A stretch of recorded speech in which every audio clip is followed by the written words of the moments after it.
നിങ്ങളുടെ ഫേവറേറ്റ് സീരിയലുകൾ ടിവിയിൽ വരുന്നതിന് മുൻപേ സൺ നെക്സ്റ്റ് ആപ്പിൽ കാണാം. ഇനി എല്ലാവർക്കും മുൻപേ കാണൂ. ഇപ്പോൾ തന്നെ സൺ നെക്സ്റ്റ് ആപ്പ് ഡൗൺലോഡ് ചെയ്ത് സബ്സ്ക്രൈബ് ചെയ്യൂ.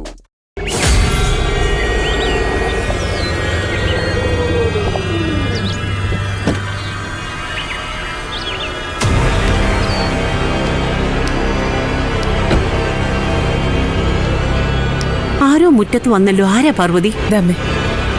ആ വാ വാ, ഇരുന്നാട്ടെ. എന്താ കാണാത്തെന്ന് ഞാൻ വിചാരിച്ചിരിക്കുകയായിരുന്നു.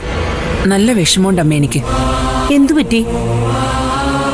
ഇങ്ങനെയൊന്നും ആയിരുന്നില്ല ഞാൻ എന്റെ മകന്റെ കല്യാണം സ്വപ്നം കണ്ടിരുന്നത്. ആളും ആരവവും ആഘോഷവും. ഈശ്വരൻ അങ്ങനെ ഒരു അവസരം എനിക്ക് തന്നില്ലല്ലോ എന്നൊരു സങ്കടമുണ്ട്. നിത്യയുടെ അച്ഛൻ ഇങ്ങനെ കിടക്കുമ്പോ എങ്ങനെയാ പ്രഭാവതി? അതെനിക്ക് മനസ്സിലാവും. അതുകൊണ്ടാണല്ലോ അമ്പലത്തിൽ വെച്ച് താലികെട്ട് മതിയെന്ന് ഞാൻ പറഞ്ഞത്. അതുമാത്രമല്ല, ഒന്നാലോചിച്ചാൽ പെണ്ണും ചെറുക്കനും ഒരു വീട്ടിൽ നിന്ന് ഇറങ്ങുന്ന പതിവുണ്ടോ?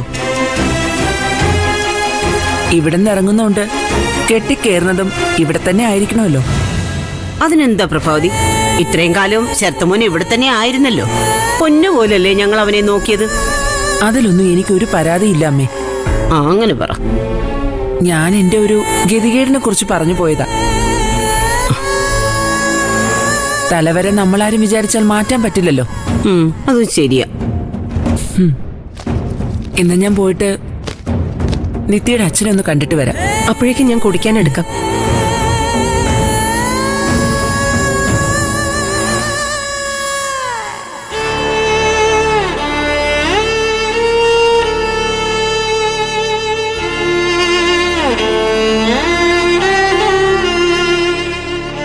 നിത്യയുടെ അച്ഛന്റെ മനസ്സിൽ എന്താണെന്ന് എനിക്ക് നന്നായിട്ട് അറിയാം. എന്ത് ചെയ്യാനാ, ഞാൻ അവന്റെ അമ്മയായി പോയില്ലേ. എനിക്കവന്റെ കൂടെ നിന്നല്ലേ പറ്റൂ. അവനെക്കുറിച്ച് പലതും കേൾക്കുന്നുണ്ട്. അതൊക്കെ സത്യമാണോന്ന് എനിക്കറിയില്ല. ഇതുവരെ ഒന്നും തെളിയിക്കപ്പെട്ടിട്ടില്ലല്ലോ. ഒന്ന് ഞാൻ പറയാം, എന്റെ മകൻ തെറ്റുകാരനാണെങ്കിൽ ഒരിക്കലും ഞാൻ അവന്റെ ഭാഗം ന്യായീകരിക്കാൻ നിൽക്കില്ല. അവനുള്ള ശിക്ഷ അത് വിധിക്കുന്നത് ഞാൻ തന്നെ ആയിരിക്കും. ഇപ്പൊ നിങ്ങൾ വിചാരിക്കുന്നുണ്ടാവും ഞാനിത് വെറുതെ പറയുകയാണെന്ന്. അല്ല, ആത്മാർത്ഥമായിട്ട് തന്നെയാ ഞാൻ ഈ പറയുന്നത്. എന്റെ മകൻ ശ്രാവൺ, അവൻ മരിച്ചത് ഇവൻ കാരണമെന്നാ ഞാൻ കേട്ടത്. അമ്മയല്ലേ ഞാനിതെങ്ങനെ സഹിക്കും? എല്ലാം ഞാൻ വിധിക്ക് വിടുക. ദൈവം തീരുമാനിക്കട്ടെ. നടക്കാനുള്ള കല്യാണമാണെങ്കിൽ ഇത് നടക്കും, അല്ലെങ്കിൽ മുടങ്ങും. മുടങ്ങിയാലും എനിക്ക് സങ്കടമൊന്നും തോന്നില്ല. ഞാനിപ്പോ പഴയ പ്രഭാവതിയല്ല.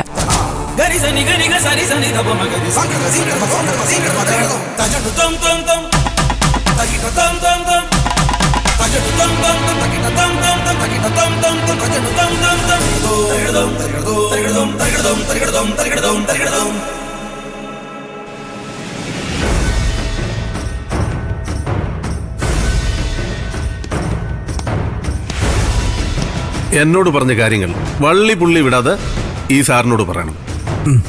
പറയാം സാർ. ഒന്നും വിട്ടുപോകരുത്. ഇല്ല സാർ. ശരവണ, ചോദിക്കുന്നതിന് മുൻപ് എനിക്കൊരു സംശയം. എന്തുകൊണ്ടാ നീ ഇതൊന്ന് നേരത്തെ വെളിപ്പെടുത്തായിരുന്നത്?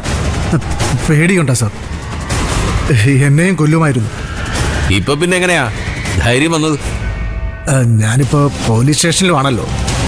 പിന്നെ രക്ഷിക്കാവ് നേരിട്ടുമുണ്ട്. ആര്? സിദ്ധു വക്കീൽ.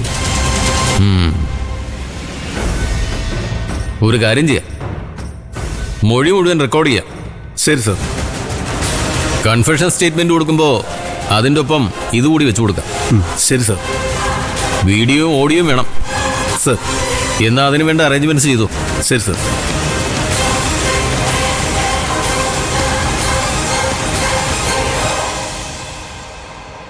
ദേവികേ, ദേവികേ. എന്താ അമ്മേ? നീ എന്നെ ഒന്ന് സഹായിക്കണം. എന്താ? ശരത്തിന്റെ വീട്ടുകാര് ഒന്നും ചോദിച്ചിട്ടില്ല എന്നുള്ളത് ശരി തന്നെയാ.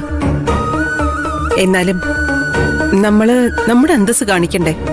ആ, അത് വേണം. പ്രത്യേകിച്ച് വരൻ ശരത്താവുമ്പോ അത് ഉറപ്പായിട്ടും കാണിക്കണമല്ലോ. നീ കളിയാക്കൊന്നും വേണ്ട. നിനക്ക് ശരത്തിനെ ഇഷ്ടമില്ലാത്തോണ്ടാ ഇങ്ങനെയൊക്കെ തോന്നുന്നത്. കല്യാണം കഴിഞ്ഞ് അവര് സുഖമായിട്ട് ജീവിക്കുന്നത് കാണുമ്പോ നിനക്ക് മനസ്സിലാവും നീ ആയിരുന്നില്ല ശരിയെന്ന്.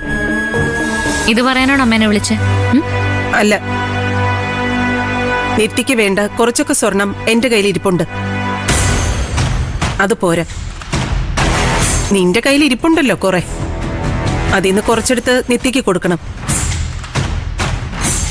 നമ്മൾ അവരുടെ മുന്നില് ഒട്ടും മോശക്കാരാവാൻ പാടില്ലല്ലോ. ഒന്നുമില്ലെങ്കിലും അവൻ ഗൾഫല്ലേ. ആഹാ, ജയിലിലേക്കപ്പൊ ഇപ്പൊ ഗൾഫ് എന്നാണോ വിളിക്കാറ്? ദേ വെറുതെ എന്നെ ദേഷ്യം പിടിപ്പിക്കല്ലേ. മര്യാദയ്ക്ക് ആഭരണം എടുത്തോണ്ട് പാടി.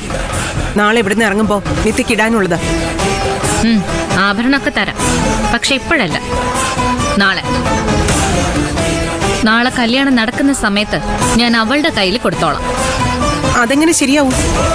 അതൊക്കെ ശരിയാവും, അതേ ശരിയാവൂ. നീ അത് കൊടുത്തില്ലെങ്കിലോ? വാക്ക് പറഞ്ഞാൽ അത് മാറ്റുന്നവളല്ല അമ്മേ ഈ ദേവിക. ആദ്യം കല്യാണം നടക്കുമോ നോക്ക്, എന്നിട്ടല്ലേ സ്വർണം. നീ ഒരു കാലത്ത് നന്നാവില്ലടി, നശിച്ചു പോ. ഓ, ശപിച്ചോ, എത്ര വേണമെങ്കിലും ശപിച്ചോ. എല്ലാം ഞാൻ സഹിക്കാൻ തയ്യാറാ. കാരണം നിത്യ എനിക്ക് എന്റെ മോളെ പോലെ. അവൾക്ക് നന്മ വരാൻ ഞാൻ എന്തും ചെയ്യും, എന്ത് സഹിക്കും.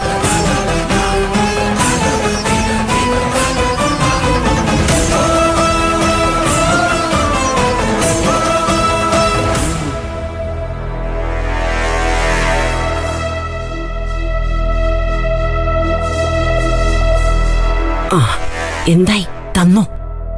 എവിടെ? നാളെ തരാന്ന്. എനിക്ക് തോന്നുന്നില്ല അത് കിട്ടുമെന്ന്. ഒരു 10-20 പവൻ അവള് തരുമെന്നാ ഞാൻ കരുതിയത്. അത് വെറുതെയായി. അല്ല, ഞാനൊന്ന് സംസാരിക്കണോ? വേണ്ടമ്മേ, അതുകൊണ്ടൊന്നും പ്രയോജനമില്ല. ആരായിരിക്കും? ഒന്ന് നോക്കി.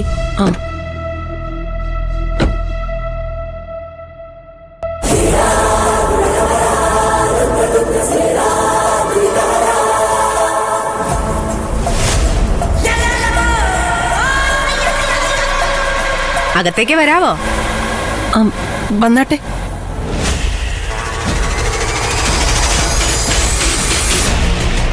ഇരിക്ക്.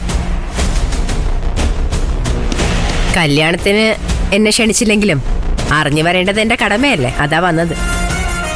ഞാൻ തങ്കച്ചി. കല്യാണം ഞങ്ങൾ ആരെയും ക്ഷണിച്ചില്ല.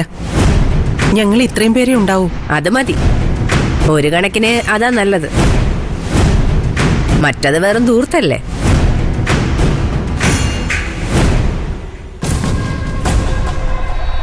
മോള് ഹാപ്പിയല്ലേ? ഇല്ലെങ്കിലും ആയിക്കോളൂ, ശരത്ത് മിടുക്കനല്ലേ.